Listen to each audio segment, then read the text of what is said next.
الحمدللہ، اور میں چاہتا ہوں کہ ہر شخص، ہر مسلمان کے دل میں یقین پیدا ہو۔ لیکن اس سے پہلے ایک اور دور ہے، وہ دور ہے کہ جس کو ہمارے اس زمانے میں آ کر دو طبقوں نے اس کے بارے میں اتنی غلط فہمیاں پیدا کی ہیں، اور اکثر ہمارے پڑھے لکھے بزوم خیش راسخ العقیدہ مسلمانوں کے اندر بھی دلوں میں نقب لگی ہوئی ہے۔ سمجھتے ہیں کہ ہم تو قادیانی نہیں ہیں، سمجھتے ہیں کہ ہم تو منکر حدیث نہیں ہیں، لیکن ان حدیثوں پر ان کا یقین نہیں ہے، حالانکہ یہ بخاری شریف کی روایات ہیں، حالانکہ یہ مسلم شریف کی روایات ہیں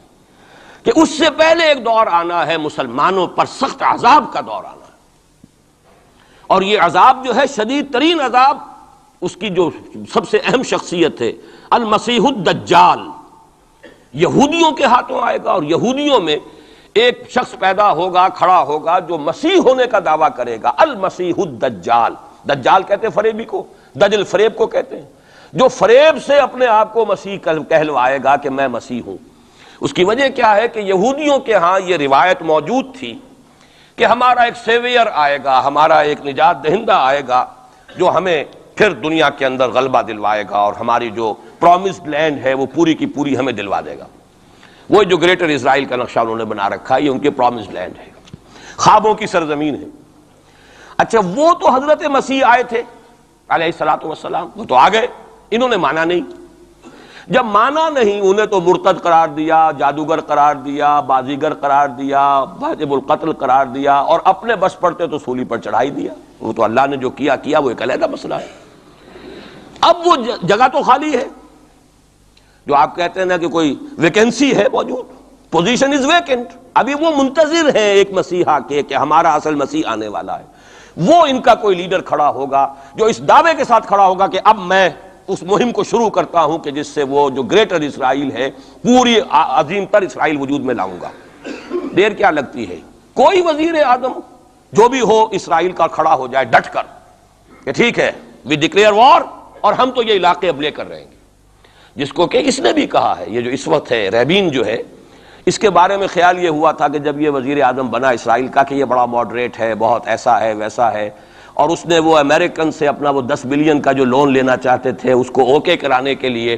کچھ دنوں کے لیے نئی سیٹلمنٹس کی تعمیر کا کام بھی سسپینڈ کر دیا، تو بڑی امیدیں ہو گئیں، چلو جی ایک پروسیس آف جو پیس ٹاکس شروع ہو جائیں اور یہ ہو جائے۔ لیکن سب ثابت ہو چکا ہے۔ اسی زمانے میں وہ گیا اپنے فوجی ہیڈ کوارٹر میں، اور جا کر وہاں پہ اپنے فوجی آفیسرز کی وہ جو اب لوگوں میں تشویش ہو گئی ہوگی کہ ہم کس خواب کو دیکھ رہے ہیں اور یہ شخص کدھر چلنے لگ گیا ہے، تو جا کر کہا، اور رپورٹ ہوئی ہے خبر، اس نے کہا یہ نہ سمجھو کہ گریٹر اسرائیل کو میں نے چھوڑ دیا ہے، اس کا نقشہ تو میرے دل پر کندہ ہے، اور میں منتظر ہوں وہ وقت آئے کہ ہم وہ گریٹر اسرائیل قائم کریں۔ کوئی شخص کھڑا ہو جائے گا، اس کے لیے وہ ڈکلیئر کر دے گا، کوئی شکلیں اور کوئی سچویشن ہو سکتی ہے۔ اور اس اعتبار سے نوٹ کیجئے کہ یہ بابری مسجد کی شہادت کے بارے میں یہ صحیح بات کہی جا رہی ہے کہ یہ در حقیقت ایک فیلر ہے، ہنود اور یہود کے جو گٹھ جوڑ ہے۔ یہ میں آپ کو پہلے بتا چکا ہوں کہ یہ جو وہاں کا ہندو فنڈامنٹلسٹ ہے ہندوستان کا، باقاعدہ وفد گئے اسپین، یہ معلوم کرنے کے لیے کہ اسپین میں مسلمانوں کو جو ایکسٹرمینیٹ کیا تھا کس طریقے سے کیا تھا۔ باقاعدہ یہ تو ریسرچ کرتے ہیں، محنتیں کرتے ہیں، اور بہت ہی مستقل مزاجی کے ساتھ کام کرتے ہیں، انہوں نے تو باقاعدہ اس کا بھی جائزہ لیا ہوا ہے۔ پھر اسرائیل کے ساتھ جو ان کے کانٹیکٹ ہو رہے ہیں، اور ابھی جو اسرائیل کا وزیر اعظم وہاں پہ آنے والا تھا، وہ وزیر خارجہ غالباً کسی وجہ سے ابھی جو صورت ہو گئی ہے اس کو ملتوی کیا ہے، تو یہ در حقیقت یہ دیکھنا ہے کہ مسلمانوں کے اندر جان ہے تو کتنی۔ یہ فیلرز پھینکے جایا کرتے ہیں، اندازہ ہو جائے کتنا ریئیکشن ہے، وہ ریئیکشن جتنا کچھ تھا ہو لیا۔ اور ہمارا ریئیکشن ہونا کیا ہے؟ اس سے پہلے جب مسجد اقصیٰ کے ساتھ جو بھی بے حرمتی ہوئی اور جب یروشلم گیا ہے، کتنا کوئی رونا پیٹنا ایک دفعہ تو پورے عالم اسلام میں ہو گیا تھا، اب کہاں ہے وہ رونا پیٹنا؟ اب تو ریکنسائل کیے بیٹھے، اب تو وہی عرب ممالک ایک ٹیبل پر جا کر میڈرڈ میں تو بیٹھ آئے نا آخر اسرائیل کے ساتھ، اور اب مسلسل گفتگویں واشنگٹن میں جو ہے، پہلا round, second round, third round, کبھی تو اس کے ساتھ ایک میز پر بیٹھنا گوارا نہیں تھا، اس کو ریکگنائز کرنے کا کوئی سوال نہیں تھا، اب اس کی باتیں بھی ہو رہی ہیں۔ تو معلوم ہوتا ہے کہ یہ سارے جو ہیں حالات، یہ کوئی ایسی باتیں نہیں ہیں، کوئی فیری ٹیلز ہوں، یہ کوئی پریوں کی کہانیاں ہوں جو آنے والی ہیں کیسے ہم مان لیں۔ یہ صحیح عقیدہ اسلامی ہے، ازروع احادیث، حضرت مسیح علیہ السلام زندہ آسمان پر اٹھائے گئے، اور وہی حضرت مسیح علیہ السلام دوبارہ آئیں گے، اور یہودیوں کا آخری قلعہ انہی کے ہاتھوں ہوگا، اور یہ در حقیقت قرآن مجید کا جو فلسفہ ہے انبیاء اور رسول کے بارے میں، اس کے عین مطابق ہے۔ جس قوم کی طرف کوئی رسول بھیج دیا جاتا تھا، وہ قوم جب رد کر دیتی تھی رسول کی دعوت کو، اتمام حجت کر دیا رسول نے، 950 برس تک دعوت دی، قوم نے رد کر دیا، یا حضرت ہود نے کتنے عرصے دعوت دی اس کی وضاحت نہیں ہے، طویل عرصے تک دی، قوم نے رد کر دیا، حضرت صالح نے کتنے عرصے دعوت دی، قوم نے رد کر دیا، پھر کیا ہوتا تھا؟ اس قوم کو ہلاک کر دیا جاتا تھا، ختم کر دیا جاتا تھا، پھر اس کا نام و نشان نہیں چھوڑا جاتا تھا۔ فَقُطِعَ دَابِرُ الْقَوْمِ الَّذِينَ ظَلَمُوا، جڑ کاٹ دی جاتی تھی اس ظالم قوم کی۔ لا یرا الا مساکنہم، اب ان کے صرف مسکن نظر آتے تھے، وہ رہنے والے نظر نہیں آتے تھے۔ چلے جائیے قرطبہ میں دیکھ لیجئے اور غرناطہ میں جا کر محل دیکھ لیجئے الحمرا، لیکن جو لوگ یہاں کبھی آباد تھے ان کا نام و نشان بھی نہیں ہے۔ یہ تو اب جو آثار قدیمہ ہے، سیریں کر لیجئے جا کر، مسجد قرطبہ بھی ہے، سیر کر لیجئے۔ وہ تو اقبال کو تو خیر کوئی اجازت بھی مل گئی تھی نماز پڑھنے کی خاص کوئی، ورنہ وہاں پر تو اس کا بھی امکان نہیں ہے۔ اس کے ہارٹ میں جو ہے وہ چیپل موجود ہے، چرچ موجود ہے۔ بہرحال یہ سارے جو معاملات ہیں جان لیجئے اچھی طریقے سے کہ یہ واقعات جن کی خبریں دی گئی ہیں، یہ بالکل اس کے مطابق حالات کا جو ہے نقشہ بیٹھتا چلا جا رہا ہے۔ کوئی یہودی لیڈر کھڑا ہوگا اور وہ مسیح کا دعویٰ کرے گا، میں ہوں مسیح، چاہے وہ خود بھی جانتا ہو کہ میں جھوٹ بول رہا ہوں، اور جانتا ہوگا کہ جھوٹ بول رہا ہوں، لیکن یہ کہ تمام اس یہودیوں کو جمع کرنے کے لیے لازم ہوگا کہ وہ دعویٰ کرے۔ اس لیے کہ اب بھی موجود ہے، جو لوگ جانتے ہیں یہودیوں کو، یہودی اب بھی سپلٹ ہیں، ان میں جو زیادہ مذہبی طبقہ ہے وہ زائنسٹ نہیں ہے، بلکہ وہ ان سے اختلاف کرتا ہے۔ زائنزم کی اپنی ایک تحریک تھی، وہ یوں سمجھیے کہ ایک ریشسٹ نیشنلسٹ موومنٹ ہے، وہ ایک نسلی قومیت کے اوپر چلنے والی جو ہے وہ ایک قوم پرستانہ جو ہے تحریک ہے۔ جو مذہبی طبقہ ہے، جو یہودی داڑیاں رکھتے ہیں اور جو لمبے لمبے بال رکھتے ہیں اور کالی ٹوپیاں پہنتے ہیں اور لمبی شیروانیوں ٹائپ جو ہے ان کے لانگ کوٹس ہوتے ہیں، اور یہ وہاں مینہٹن میں بڑے نظر آتے ہیں گھومتے ہوئے، اور بہت سرمایہ دار ہیں، اسی لیے نیو یارک کو جو یارک کہا جاتا ہے۔ وہ یہودی جو ہے وہ ان میں بڑا طبقہ بھی موجود ہے کہ جو اس زائنزم کو اور اسرائیل کو تسلیم نہیں کر رہا۔ تو ظاہر بات ہے کہ ان کے لیے ضرورت ہوگی کہ کوئی مذہبی اپیل آئے، منتظر تو وہ بھی ہے مسیح کے، اب آنا تو نہیں ہے، وہ مسیح جو آئے گا وہ تو آئے گا ان کی ہلاکت کے لیے، اس سے پہلے کوئی کھڑا ہوگا اور اس کو پھر یہ مذہبی یہودی بھی مان لیں گے۔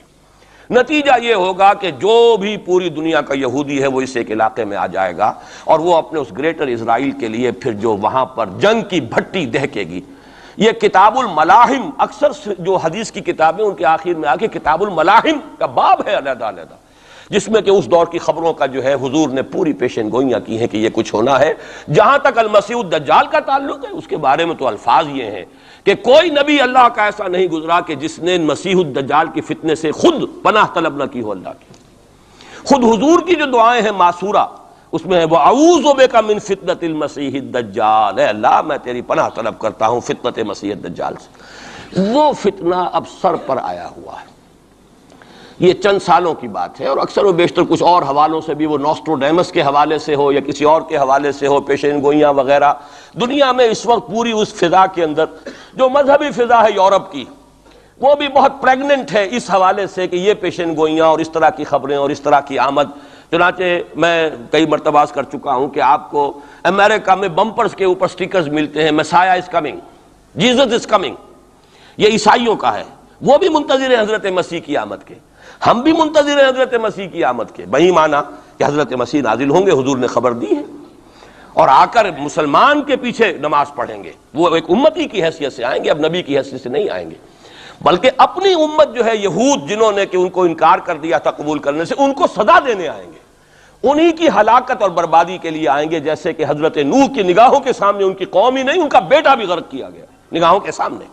جس طرح کہ حضرت ہود کی نگاہوں کے سامنے ان کی قوم جو ہے وہ برباد کی گئی۔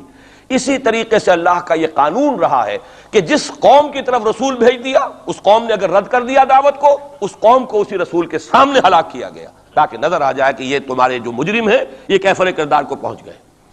یہ ہے معاملہ کہ جو یہودیوں کے ساتھ بعد میں پیش آنا ہے، اس کے بعد تو پھر وہ اسلام کے غلبے کا دور آ جائے گا، لیکن اس سے پہلے مسلمانوں پر شدید ترین عذاب کا دور آ رہا ہے، اور یہ خبریں جو ہیں یہ بھی احادیث میں۔ اسی لیے میں نے کہا تھا کہ موجودہ حالات اور امیڈیٹ فیوچر بہت ڈارک ہے، بہت گلومی ہے مسلمانوں کے لیے۔ البتہ مسلمانوں میں اور مسلمانوں میں ایک فرق ہے، یہ اس کو نوٹ، یہ میں ساری باتیں جو کہہ رہا ہوں محکمات قرآنی کی بنیاد پر کہہ رہا ہوں۔ میرا تو بہرحال جو بھی اب زندگی گزری ہے قرآن مجید کے پڑھنے پڑھانے میں گزری ہے، اسی پر سوچ بچار ہے، گفتگو میری ہے تو قرآن کے حوالے سے الحمدللہ، دعوت ہے تو قرآن کی ہے۔ تو میں جو کچھ کہہ رہا ہوں لیکن اب ہر چیز کے لیے تفاصیل سے اور تفصیل کے ساتھ دلائل بیان کرنے کا یہ وقت نہیں ہے، مختلف مواقع پر میں اس کے لیے دلائل دیتا رہا ہوں۔ لیکن نوٹ کر لیجئے، میں نے اسی مسجد میں ایک دفعہ ہیومن جیوگرافی کا لفظ استعمال کیا تھا کہ یہ جو تاریخ انسانی ایک جغرافیہ بھی ہے، تقریباً 600 کروڑ دنیا میں اس وقت حضرت آدم کی نسل آباد ہے، ان میں سے 1/5 1 ارب سے زائد ہے، 120 کروڑ کے لگ بھگ ہیں مسلمان، ان سے دگنے ہیں عیسائی حضرت مسیح علیہ السلام کے نام لیوا، باقی جو ہے وہ پھر بقیہ ہیں، ہندو ہیں، بدھ ہیں، یہ ہیں وہ ہیں، لیکن یہ سمجھ لیجئے کہ یہ ہے ہمارا اس وقت ہیومن جیوگرافی کا ایک معاملہ۔ یہ جو 120 کروڑ کے قریب مسلمان ہے، کلمہ گو ہے، محمد کا امتی ہے صلی اللہ علیہ وسلم، اب اس کے 2 حصے کر لیجئے۔ 20 کروڑ کے لگ بھگ ہے عرب، اور عرب سے مراد ہے جن کی اس وقت مادری زبان عربی ہے، جو عربی بولتے ہیں، عربی سمجھتے ہیں، عربی ان کی زبان، نسلاً سب کے سب عرب نہیں ہیں، ان میں بربر بھی ہیں، شمالی افریقہ کے بربر ہیں نسلی طور پر، لیکن یہ کہ جب مسلمان وہاں غالب آ گئے ان کی زبان ہی ختم ہو گئی، تہذیب بھی ختم ہو گئی، وہ بالکل پورے عربائزڈ ہو گئے، یہاں تک کہ سوڈانی پورے عربائزڈ ہیں، ان کی عربی زبان ہے، عربی بولتے ہیں۔ تو یہ سب کے سب جو اس وقت میں عرب جو کہہ رہا ہوں وہ در حقیقت عرب جو کہ عربی بولنے والے عرب ہیں، اور دوسرے جو ہے نان عرب وہ تقریباً 100 کروڑ ہیں، اور اس میں بھی نوٹ کر لیجئے ان میں سے لگ بھگ 40 کروڑ سب کانٹیننٹ میں آباد ہے، سب کانٹیننٹ پاکستان، بھارت اور بنگلہ دیش، 40 کروڑ، کتنی بڑی تعداد ہے امت مسلمہ کا 1/3۔ اگر ٹوٹل 120 کروڑ ہے تو ٹوٹل کا 1/3 جو ہے وہ ان 3 ملکوں کے اندر ہے جو کبھی ایک ہندوستان ہوتا تھا، اسی لیے میں اس کے لیے لفظ استعمال کرتا ہوں بر عظیم پاک و ہند، اس میں 40 کروڑ کے قریب مسلمان۔ بہرحال اس میں جو تقسیم ہے ازروع قرآن وہ 2 کی ہے، امیین اور آخرین، یہ قرآن کی اصطلاحات ہیں۔ سورہ جمعہ میں هو الذی بعث فی الامیین رسولا منہم، ایک امیین ہیں جن میں سے خود حضور تھے، عرب، آپ کی زبان عربی، اور انہی کی زبان میں قرآن نازل ہوا، نوع انسان را پیام آخری حامل رحمت للعالمین، وَكَذَلِكَ أَنزَلْنَاهُ قُرْآنًا عَرَبِيًّا لَعَلَّكُمْ تَعْقِلُونَ، لَعَلَّكُمْ تَعْقِلُونَ میں تو مخاطب نہیں ہوں، میری زبان تو عربی نہیں ہے، لَعَلَّكُمْ تَعْقِلُونَ میں کون مخاطب ہے؟ وہ جن کی زبان عربی ہے۔ ان لوگوں کو اللہ نے رتبہ زیادہ دیا، فضیلت دی، اس سے بڑی فضیلت کیا ہوگی؟ حضور انہی میں سے ہیں صلی اللہ علیہ وسلم، منہم هو الذی بعث فی الامیین رسولا منہم، انہی میں سے۔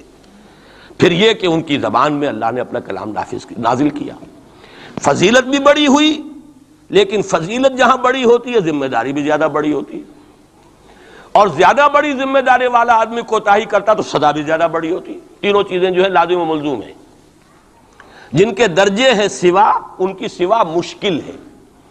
درجہ سوا ہے، بلند ہے، ذمہ داری بھی زیادہ ہے، کوتاہی ہوگی تو سزا کی بھی زیادہ مستحق ہو گئے۔